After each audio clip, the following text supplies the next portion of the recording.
A black 63-year-old man was questioned out loud for sitting in first class. He didn't shout or argue, but by the time the plane touched down, his calm answer shook the internet, and the airline was scrambling to save face. Paul Washington didn't look like a man who needed approval. 63 years old, broad shoulders, silver lines in his short hair, and eyes that had seen too much to be surprised by anything.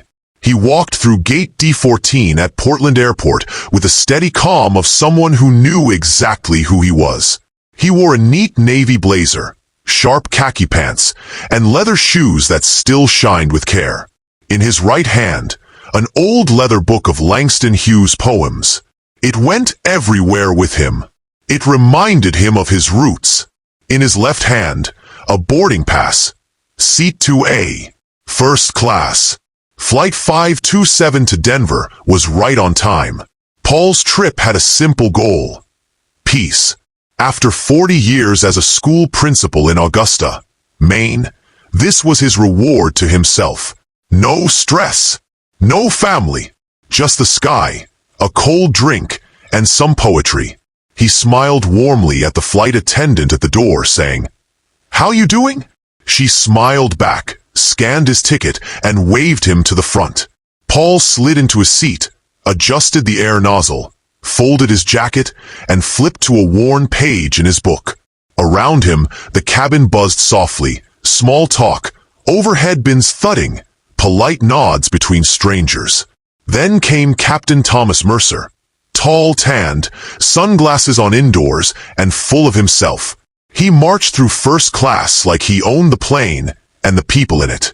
He slapped backs, winked at familiar faces, and shared a few loud jokes. Then he stopped at row 2, staring at Paul. A pause hung in the air. "Sir," Mercer said loudly, mocking, "are you sure you're in the right seat?" Paul didn't blink. He quietly closed his book, held up his boarding pass, and said, "That's what it says." Mercer stared, forced a smile, but the coldness in his eyes stayed. "Well, I suppose they're letting anyone up here now." It wasn't loud, but it cut deep. Not the words, the tone. Like Paul didn't belong. A woman across the aisle stiffened. She glanced at her husband. He already had his phone out, recording.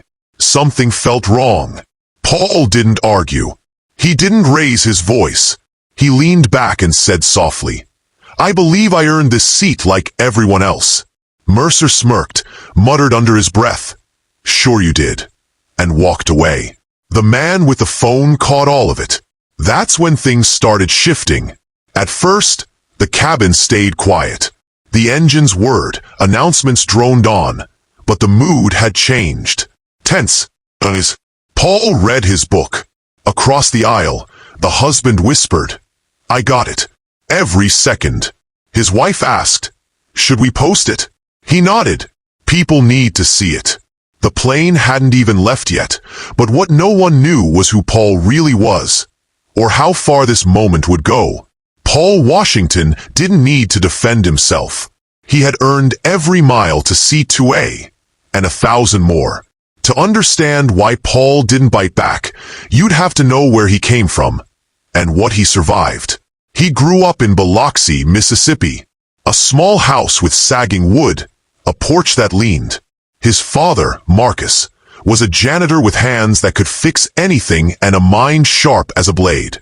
Marcus taught Paul one rule: don't let someone else's idea of you become your truth. Paul carried those words into every room. Classrooms, meetings, nights when surprised parents wondered how he could be the principal. Always polite, always sharp, always ready. Not because he had to prove anything, but because he refused to give anyone a reason to doubt him. He started as an English teacher at 23, principal by 35. He raised kids who became doctors, bakers, soldiers. They never forgot how he made them feel seen. But life wasn't easy. There were plenty of stinging moments. Store clerks following him, women clutching their purses tighter, salesmen assuming he was lost. He never shouted. He never cursed. He asked questions calmly. "Did I give you a reason to think that?" He didn't raise his voice. He raised the standard. So when Captain Mercer questioned him, it wasn't new. It was the same old wound, just dressed up in a pilot's uniform. Paul taught kids how to read between the lines. How tone matters. How silence speaks louder than words. This wasn't about a seat. It was about belonging. About who gets to exist in certain spaces without being doubted. Paul knew all this, and he knew the strength of letting the moment hang in silence, letting others feel the discomfort they caused. But Mercer didn't know Paul had made an art of turning such moments into lessons for anyone bold enough to cross him. And Paul wasn't alone. Across the aisle, Kevin Daniels, the man with the phone, was already uploading the video. No caption. Just, "Sure you did. Captain, Flight 527. Before the wheels left the runway, the video exploded across Reddit and TikTok. Tens of thousands of views in minutes. Paul, head bowed over his book, didn't know. He read the same line 3 times. His chest stirred, not with rage or shame, just a deep knowing. This wasn't about him anymore. Flight 527 was halfway to Denver when the real storm hit. A 20-second clip. Grainy but clear. Kevin hadn't meant to post it, but when he replayed the clip, he heard it. Well, I suppose they're letting anyone up here now. It wasn't just smug. It was heavy. It dripped with quiet contempt that men like Paul had spent decades enduring. This time, the camera didn't miss it. By drink service, the video hit 10,000 views. By the snack cart, 100,000. Paul still didn't know. He smiled politely, accepted his ginger ale, and returned to his poetry. Outside, the sun dipped behind clouds. Inside, an online wildfire was spreading. Hashtag Flight 527, hashtag Paul Washington. Someone found Paul's name in an old article. Him smiling proudly with graduates. They posted it with the caption, "This is the man the pilot tried to humiliate. He taught our kids. He deserves better." Replies poured in. Anger, shame, respect. Before they even reached cruising height, a petition had started, demanding an investigation into the airline. Paul still sipped his drink, flipping pages, blissfully unaware. Up front, Captain Mercer was just as clueless. He had dodged complaints before, smiled, shrugged, moved on. But this wasn't 1998. This was now. And the internet doesn't forget. Kevin leaned toward his wife and whispered, "It's blowing up." She glanced at his phone.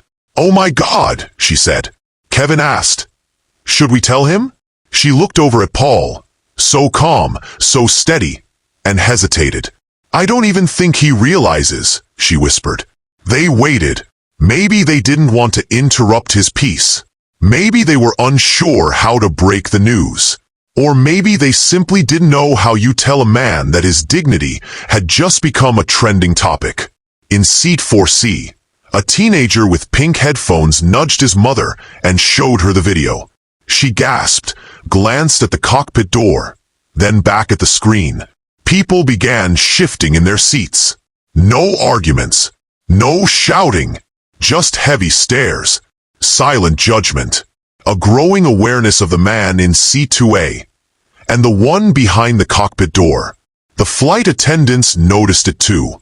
One leaned over and whispered, "Did you see it?" The other gave a slow nod. "Yeah, it's bad." Not long after, a message was fired off to headquarters. Then another. By 4:32 p.m., the airline's PR team had been alerted.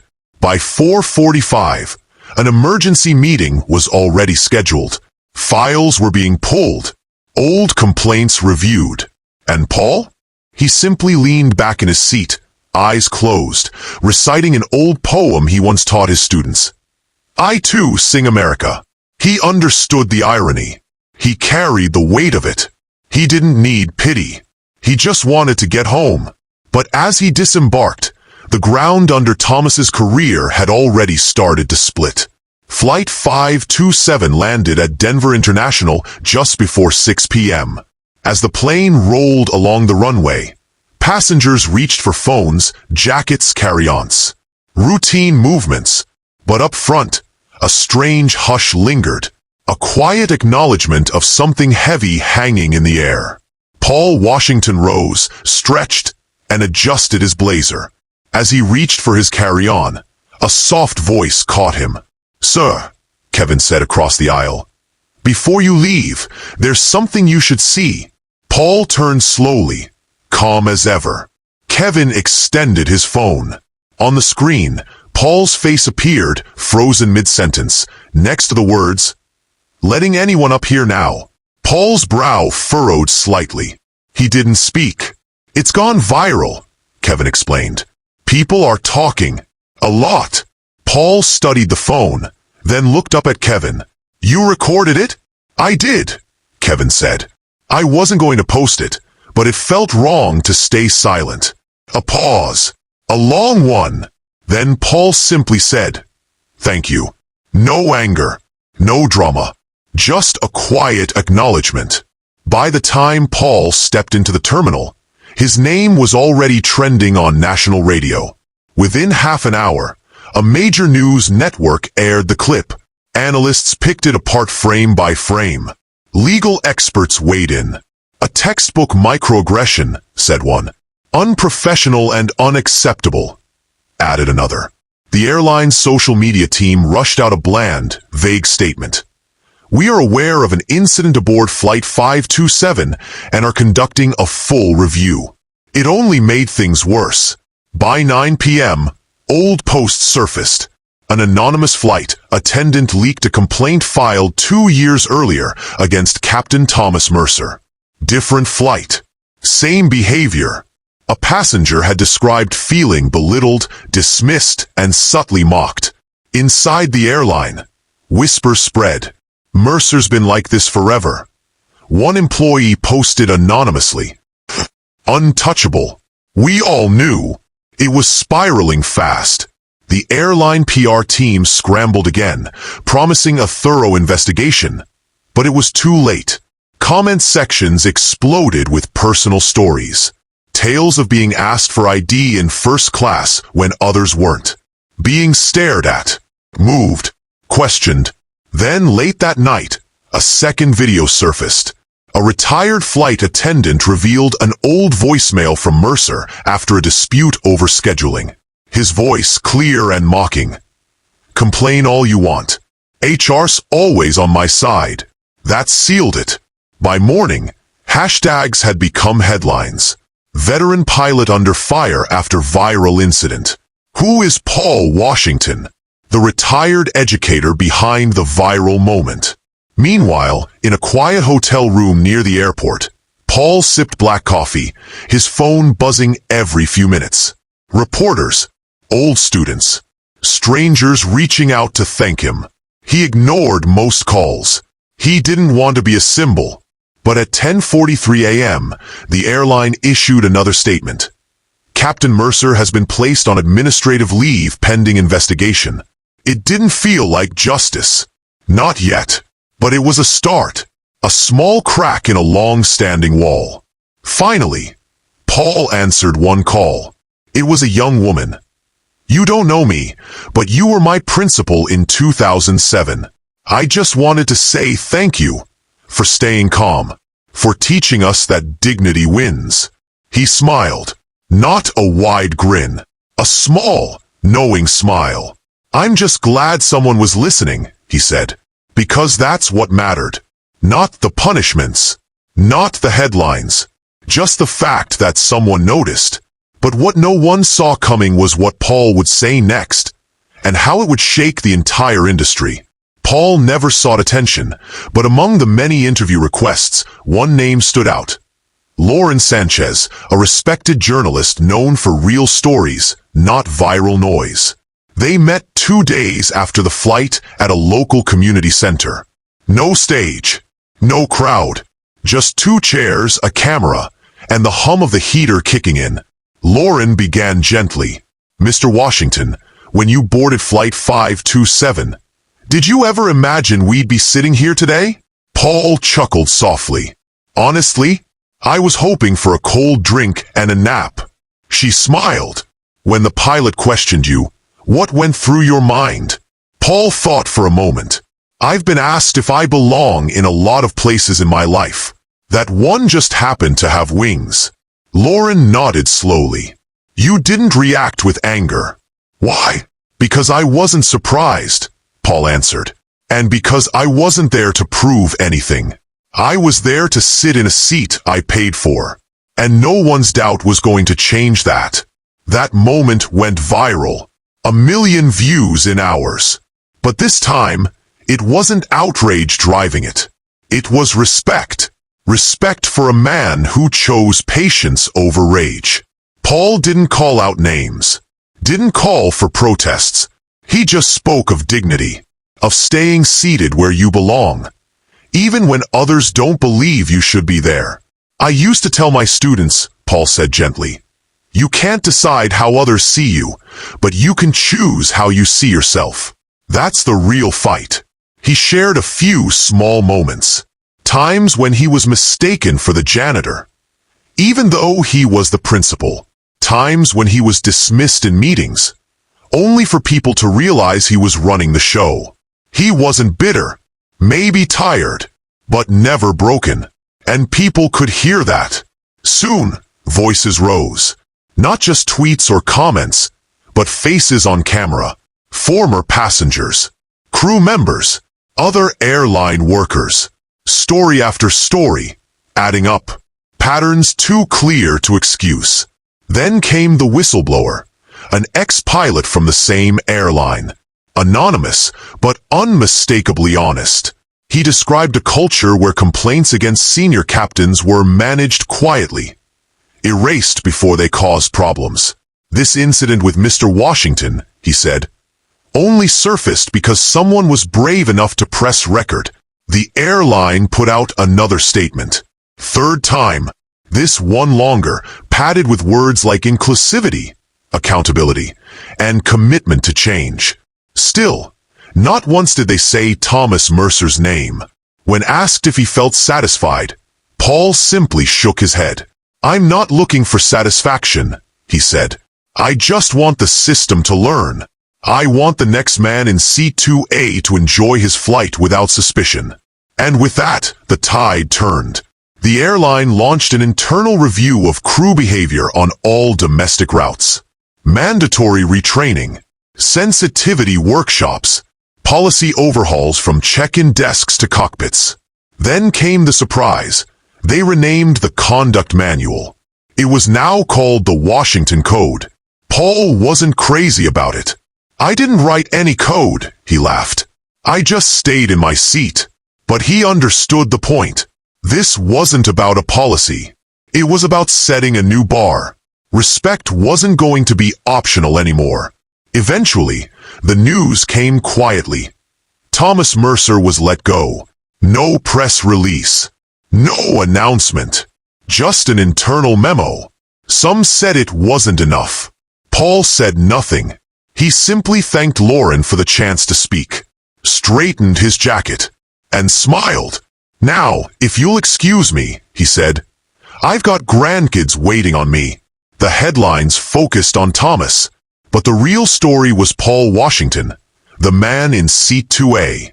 Paul didn't return to flashing cameras or interviews. He went back home.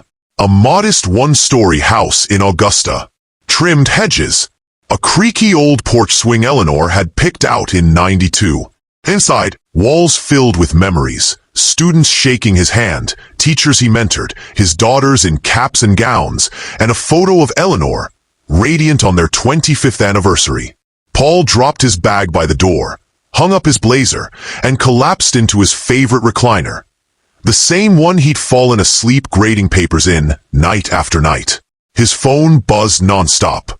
Messages, notifications, news alerts. He let them pile up. Not because he didn't care.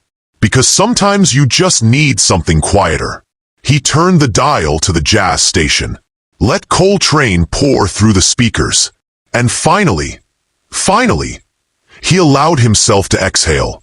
That evening, his youngest granddaughter, Maya, climbed onto his lap. 8 years old, full of questions. "Grandpa," she said, "Mommy said you were on the news." Paul smiled. "I guess I was." "Did you do something wrong?" she asked. "No, baby. I just sat down." She scrunched up her face. "Why were people mad?" Paul paused. "Sometimes," he said, "people aren't used to seeing certain folks in certain places. And when they do, it rattles them." Maya frowned. "That's dumb." He chuckled. "You're right. But it's been like that for a long time." Then she said something that stuck with him. "You didn't yell. You just sat. That's strong." Paul kissed her forehead. Sometimes, stillness speaks louder than shouting ever could. In the following weeks, attention moved on. The hashtags faded, but the changes stayed. The Washington Code remained. Other airlines quietly updated their own policies. And once a month, like clockwork, Paul got a letter. A student, a veteran, a young teacher, someone who had seen the story and realized they didn't have to shrink when challenged. Paul never posted them, never bragged. He simply sent back a short handwritten note. "You are enough. Let them adjust." Paul didn't want to be a symbol. He didn't want to be anyone's headline. He simply wanted people to know that sometimes strength doesn't come from raising your voice. It comes from refusing to move when the world expects you to shrink. And in a culture obsessed with clapbacks and outrage, he taught us something quieter, something tougher. Sometimes the real revolution isn't loud. It's a man in seat 2A, sitting calmly where the world once told him he didn't belong, waiting patiently for it to catch up. So here's the takeaway. When someone questions your right to be there, don't shrink. Sit taller. Speak only when it matters, because your presence alone can shake their assumptions more than any argument ever could. And if this story moved you, share it. Not for clicks, but for the next person who needs a reminder. You belong, and they'll just have to deal with it.